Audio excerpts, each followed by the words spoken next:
18 करोड़ रुपए अली साहब रिटेन किया जाएगा, 18 करोड़ इंडियन रुपीस में।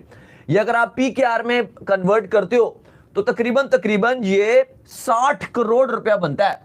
60 करोड़ में पहला प्लेयर पिक किया जाएगा, फिर इंडियन रुपीस में दूसरा प्लेयर 14 करोड़ में रिटेन किया जाएगा, फिर तीसरा खिलाड़ी 11 करोड़ में इंडियन रुपीस में, और फिर जो चौथा खिलाड़ी होगा वो अगेन 18 करोड़ में रिटेन किया जाएगा।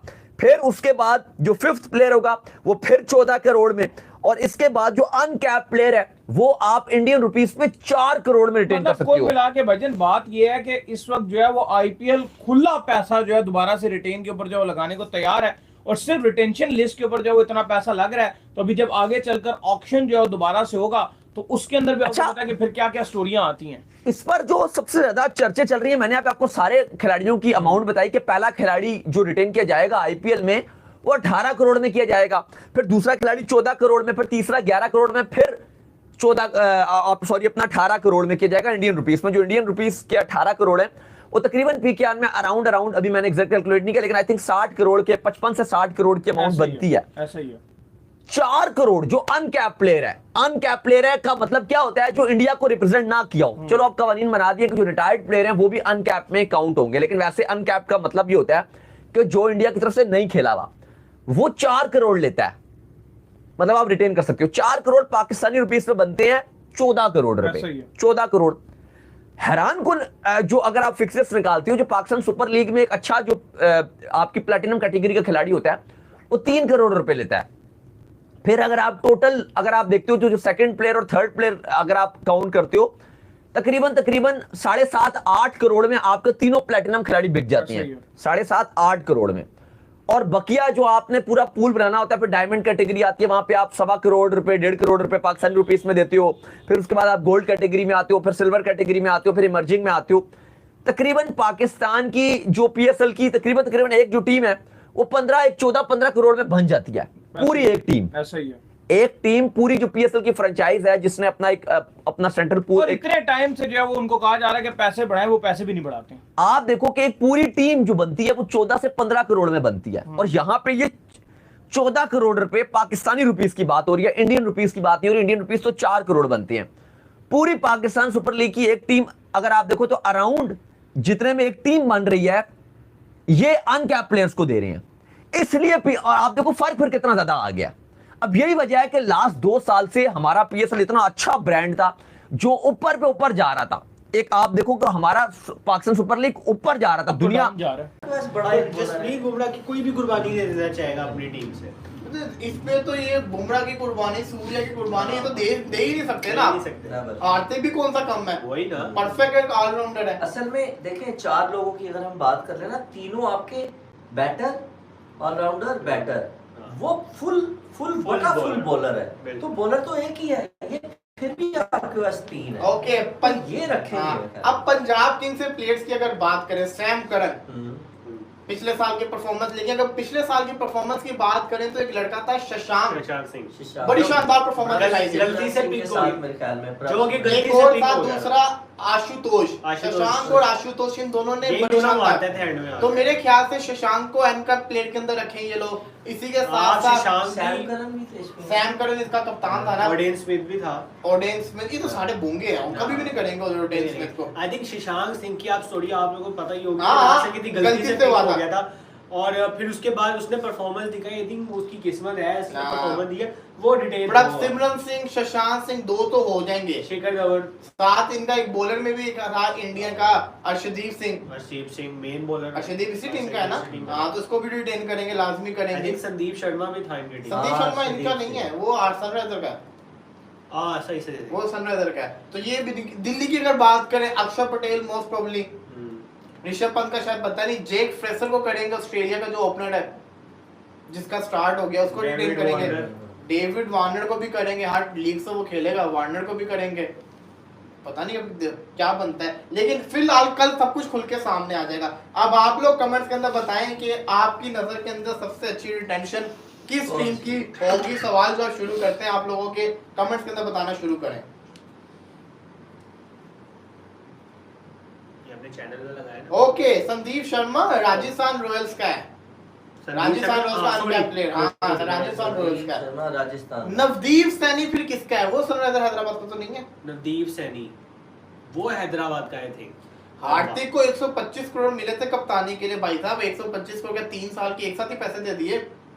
विराट कोहली के लिए दिस टू शैल पास, ये तो सबको पता है कि घंटे को इस तरह की इंग्लिश आती होगी, मतलब इस तरह के मॉडर्न जो है वो वर्ड्स बाबर आजम को आते होंगे, मैं नहीं मानता। उसको उसका मतलब ही नहीं पता होगा, बाद में उसने खुद गूगल किया होगा कि इसका मतलब क्या है। तो भाई ये बात है, पाकिस्तानी प्लेयर्स ट्वीट खुद नहीं करते, इनको इंग्लिश नहीं आती, ये इनके जो पीआर है वो सारी की जो है वो ये देखभाल करते हैं, इनके स्टूडियो गए इनके सोशल मीडिया अकाउंट्स को जो है वो देखते हैं। तो फखर जमान के लिए बाबर आजम की ट्वीट नहीं आई। देखो बाबर आजम में वो जिगना है, आपको पहले बता दो बाबर आजम के अंदर वो जिगरा है ही नहीं कि बाबर आजम किसी के लिए खड़ा हो सके। बाबर आजम हमेशा एक सेल्फिश बंदा है, बाबर आजम एक एरोगेंट इंसान है जो सिर्फ अपना सोचता है, एक सेल्फिश बंदा है। उसने अपनी सेल्फिशनेस के जरिए क्यों क्या क्या कर दिया। कभी भी बाबर फखर के लिए बेशक बाबर आजम और फखर जमान बहुत अच्छे दोस्त हैं, फखर एक पठान है, उसने अपनी दोस्ती दिखा दिया। बाबर आजम एक पंजाबी है, मैं भी पंजाबी हूं, लेकिन बाबर आजम पता नहीं फिर किस तरह का पंजाबी है। बाबर आजम कभी भी फखर के लिए ट्वीट नहीं करेगा। फखर बेशक रिटायरमेंट भी ले लेना, बाबर फिर भी फखर के लिए ट्वीट नहीं करेगा, ये भी मैं आपको बात बता देता हूं। इतना बाबर आजम कभी भी अपना कैरियर फखर के लिए रिस्क में नहीं डालेगा। इधर से पता चलता है भाई, मैं आपको क्या कहता हूं, कोई दोस्त यार नहीं आज के जमाने में, ये सब नौसरबाजियां हैं, दोस्त यार कोई नहीं है, ये घर वाले ही होते हैं बस जो आपके अपने होते हैं। ये दोस्त यार, ये लड़कियां लुड़कियां, ये भाई सब कचरा है, इसको कचरे के डिब्बे में डाल के फेंको कहीं, कोई दोस्त यार नहीं है। ये बेशक आप दोस्तों के लिए रात बाहर लगा लो, दोस्तों के जितने काम कर लो, बेटा जब आपको काम पड़ेगा तो दोस्त ऐसा बाजू कराएंगे कि बेटा आपको समझ भी नहीं आएगी कि आपके साथ हो क्या रहा है। उसके बाद बात करते हैं वो रमीज बाजा।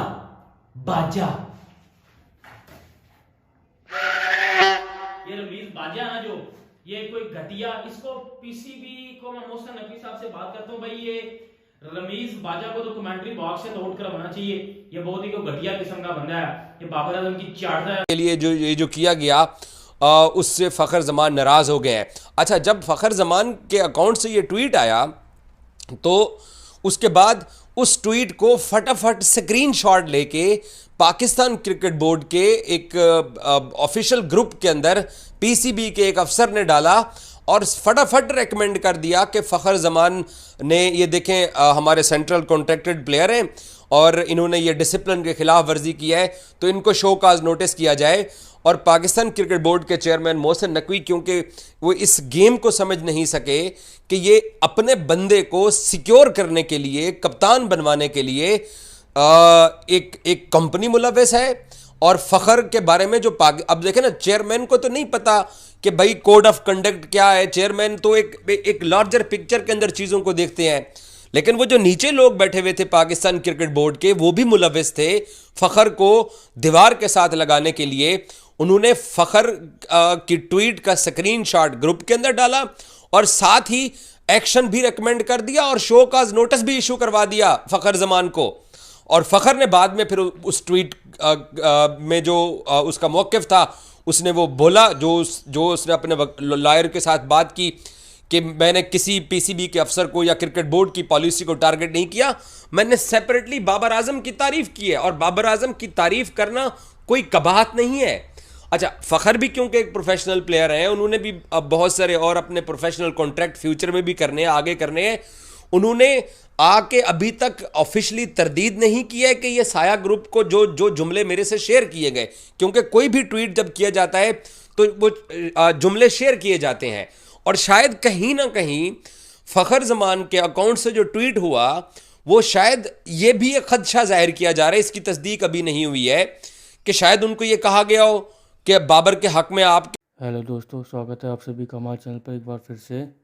दोस्तों, आज रिटेन करने की तारीख, आज लास्ट डेट है। आईपीएल में जो टीमें खेल रही हैं, उन्होंने जो अपने खिलाड़ियों को रिटेन किया है, आज उसकी लास्ट तारीख है। दोस्तों, सभी को अपनी लिस्टें सौंपनी होंगी, जिसके बाद ये पता लगाया जा सकेगा कि किस टीम ने किस खिलाड़ी को रिटेन किया है, किस टीम के पास उसके पर्स में कितना पैसा बचाया हुआ है ऑक्शन के लिए। ऑक्शन में दोस्तों जो नए खिलाड़ी वो आगे खरीदने वाले हैं अपनी टीमों के लिए, क्योंकि दोस्तों 3 खिलाड़ियों से ज़्यादा रिटेन नहीं कर सकते हैं, तो मोस्टली टीमों के पास ज़्यादा पैसा ही बचेगा। वहीं अगर बात की जाए दोस्तों, तो पाकिस्तान की, तो पाकिस्तानी मीडिया इस चीज़ को देखकर काफ़ी ज़्यादा हैरान है, क्योंकि वो कह रहे हैं कि पाकिस्तान का जो PSL होता है उसमें इतना पैसा नहीं है, लेकिन IPL में भर भर के मोटी रकम मिलती है और हर दुनिया के खिलाड़ी यहाँ पर खेलने के लिए तरसते हैं। एक तरफ हमारा PSL है जो थोड़े से दिनों में ही होकर निबट जाता है, जिसमें ना कोई प्रॉफिट होता है ना कोई लॉस होता है।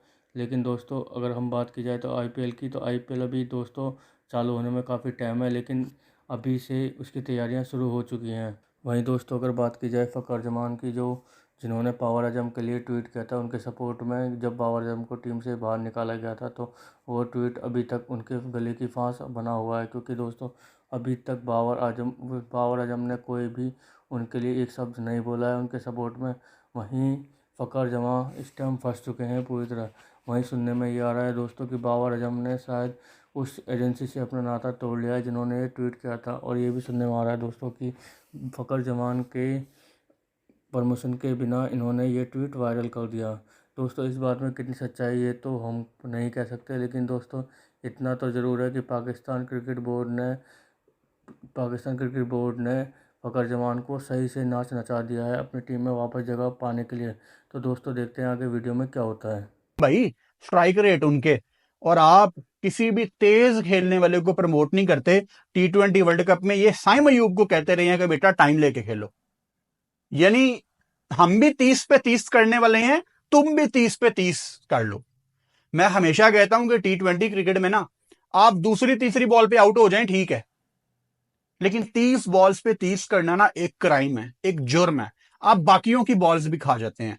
सो फ़खर जमान मुझे साउथ अफ्रीका की सीरीज में वापस आते नजर आ रहे हैं, और आना भी चाहिए। हम लगातार ये बात कर रहे हैं कि फ़खर जमान ने जो ट्वीट की है आप उसको जस्टिफाई नहीं कर सकते, वो फ़खर जमान की गलती है।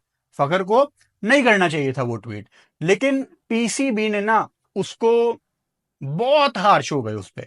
एक तो वो फिटनेस टेस्ट का बहाना बना दिया कि जी फ़खर की फिटनेस नहीं है, फ़खर ने फिटनेस टेस्ट पास नहीं किया। और भाई नुमान अली जिसने आपको टेस्ट सीरीज जितवा, तो दोस्तों देखा कैसे आपने वीडियो में हमारी पाकिस्तानी मीडिया के रिएक्शन। पाकिस्तानी मीडिया ने तरह तरह के रिएक्शन दिए हैं, जिसमें IPL को लेकर IPL की मेजर रिटेन लिस्ट बनी है, उन्होंने अपने व्यूज़ दिए। वहीं बात की जाए दोस्तों फ़खर जमान की, तो फ़खर जमान के बारे में पाकिस्तानी मीडिया तरह तरह की प्रतिक्रियाएँ दे रहे हैं। कुछ मीडिया उनको सपोर्ट कर रहा है, कुछ मीडिया उनको ट्रोल कर रहा है, क्योंकि दोस्तों जो बंदे बाबर आजम को पसंद नहीं करते वो फ़खर जमान को ट्रोल कर रहे हैं, क्योंकि फ़खर जमान ने उनको सपोर्ट किया था, और उनके सपोर्ट के चक्कर में फ़खर जमान अपनी टीम से जगह गवा बैठे हैं। वहीं दूसरी ओर बाबर आजम एंड कंपनी अपने मज़े से ऑस्ट्रेलिया में पहुंच चुके हैं, जो वहां पर आराम से मज़े कर रहे हैं, और इधर फ़खर जमान अपने देश में बैठा हुआ है और इन अत्याचारों से